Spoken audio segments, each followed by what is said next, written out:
आजची ही रेसिपी ना खूप सोपी आणि चवीला ना इतकी भारी आहे ना की एकदा बनवली ना तर परत परत बनावं वाटते बघा. आणि बनवायला सुद्धा खूप सोपी आहे. मग काय करायचं, सगळ्यात पहिले एक वाटी ना कुठलीही एक वाटी मापाची घ्यायची आणि त्या एका वाटीने एक वाटी रवा टाकायचा.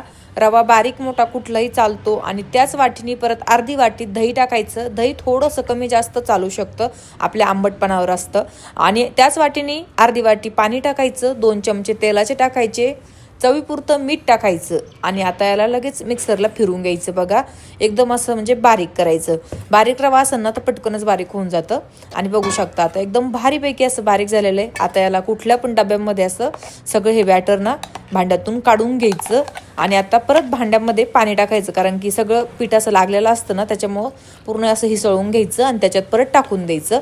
आणि आता आहे ना चम्मचनी मस्तपैकी त्याला असं हलकं फुलकं करायचं, असं मिक्स करायचं एखाद्या मिनिटभर. असं मस्तपैकी हलकं फुलकं होऊन जातं. आता पाण्याचं प्रमाण कसं असतं बघा, पाणी कमी जास्तच लागू शकतं, म्हणजे आपल्या रव्याच्या याच्यावर असतं ते.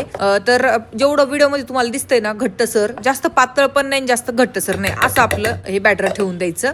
चांगलं मिक्स झाल्याच्या नंतर आहे ना त्याच्यावर झाकण ठेवायचं आणि 10 मिनिटासाठी त्याला साईडला करून ठेवायचं. जर तुमच्याकडे वेळ कमी असेल ना तर तुम्ही याला चांगलं मिक्स करून घेतल्याच्या नंतर लगेच सुद्धा बनवू शकता. रेस्ट करायला ठेवायची गरज सुद्धा नाहीये. आणि आता लगेच आहे ना असं ताट घ्यायचं. असं ताट जर नसेल तर कुठला डब्बा तुम्ही काही घेऊ शकता, फक्त थोडं खोलगट पाहिजे. त्याला चांगलं तेल लावून घ्यायचं आणि आता त्याला साईडला करून घ्यायचं. आणि लगेच आपलं बॅटरचं घ्यायचा डब्बा आणि त्याच्यामध्ये ना 1 चमच इनो टाकायचा. इनो जर नसेल तुमच्याकडे तर तुम्ही याच्यामध्ये खाता सोडा सुद्धा टाकू शकता. आणि आता हे टाकल्याच्या नंतर चांगलं मिक्स करून घ्यायचं बघा. एकदम म्हणजे असं हलकं फुलकं होतं बरं का पीठ. आपण इनो टाकतो ना तेव्हाच लगेच आहे ना एका कढईमध्ये किंवा कुठल्याही पॅन मध्ये तुम्ही थोडंसं पाणी स्टँड ठेवून गरम करायला ठेवायचं, म्हणजे छानपैकी तोपर्यंत उकळी येते आपल्याला हे सगळं करूस्तवर. आणि आता चांगलं हे मिक्स झाल्याच्या नंतर आपली तेल लावलेली प्लेट घ्यायची, त्याच्यामध्ये हे ओतून द्यायचं बॅटर आणि 1-2 वेळेस टॅप करायचं. वरून थोडीशी मिरची पावडर टाकायची, मस्त छान कलर येतो. आणि उचलायची प्लेट आणि आपल्या गरम पाण्याच्या पॅनमध्ये ठेवून द्यायची बघा.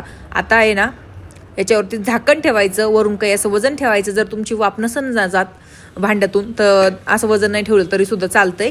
आणि आता याला आहे ना चांगलं 15 मिनिटासाठी ना मीडियम फ्लेमवर, एकदम हाय पण नाही ठेवायची लो पण नाही ठेवायची, मीडियम फ्लेमवर 15 मिनिटं याला ठेवून द्यायचं बघा. आता 15 मिनिटं झाल्याच्या नंतर जर बघितलं ना तुम्ही झाकण काढून, असला भारी आपलं हे रेडी झालेलं असतं ना, तुम्ही बघू शकता. एकदम म्हणजे असं फुगलेलं आहे आणि एकदमच भारी त्याला जाळी वगैरे सुटलेली, एकदम स्पॉन्जी झालेलं आहे. आता याला हळूच काढून घ्यायचं आणि आता काही थंड व्हायची वाट नाही बघायची.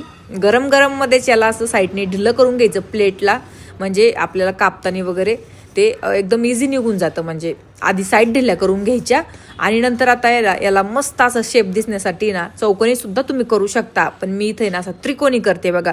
खूप छान म्हणजे असं पिझ्झा सारखा शेप येतोय बघा. याला एकदमच मस्त शेप येऊन जातो. तो फक्त त्रिकोणी करा तुमच्या आवडीचे, म्हणजे तुम्हाला जसं आवडणं शेप तसा तुम्ही देऊ शकता, पण मी इथं त्रिकोणी दिलाय. खूप छान वाटतंय हा शेप म्हणून. आणि आता याला आहे ना मस्तपैकी काढून घेते बघा. तुम्ही म्हणजे याच्यामध्ये बघू शकता एकदमच भारी असं निघतं. हे कुठेही चिटकलेलं नाहीये. उलथण्याने असं जर घालून काढलंय ना तर एकदम असं सोपं निघलंय बघा. कुठेही चिटकलं नाही, एकदम मस्त झालेलं आहे. तर आता बघा तुम्हाला सांगते मी, आपला इथं सुद्धा हे रेडी झालेलंच म्हणायचं.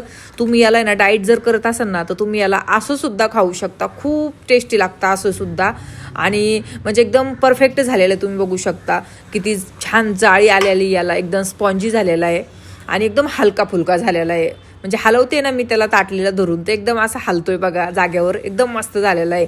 आणि असं खाल्लं ना तरी सुद्धा टेस्ट लागतं. नाहीतर मग काय करायचं, एखादा पॅन ठेवायचा गॅसवर, तेल टाकायचं, तेलामध्ये थोडेसे असे तीळ टाकायचे आणि एक तुकडा ना याचा उचलून त्याच्यावर ठेवून द्यायचा आणि थोडंसं तेल टाकायचा. थोड्या तेलात होऊन जातं. नॉनस्टिक असं पॅन ठेवलं ना तर जास्त तेलची पण गरज नाही पडत आणि काही चिटकत वगैरे पण नाहीये. तर मस्तपैकी आहे ना दोन्ही साईडने याला आहे ना चांगला असा गोल्डन ब्राऊन कलर येतोय ना भाजून द्यायचं बघा.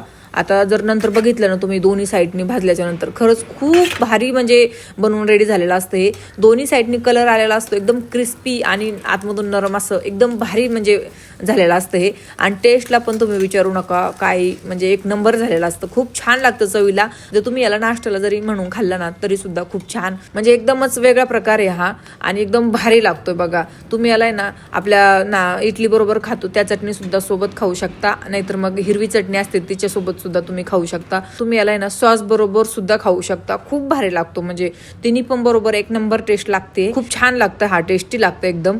तर तुम्ही ना खरंच ह्या सोप्या पद्धतीने बनवू शकता. तर मी इथं आता सॉस सोबतच तुम्हाला दाखवलेलं आहे, तोडून सुद्धा दाखवते. तर बघू शकता किती म्हणजे जाळी आलेली आहे आणि एकदम नरम म्हणजे सॉफ्ट आपला नाश्ता बनलेला आहे आणि स्पॉन्जी पण तितकाच झालेला आहे. एकदम असं दाबते ना मी तर परत त्याच्या जागेवर तो येऊन जातो, एवढा भारी.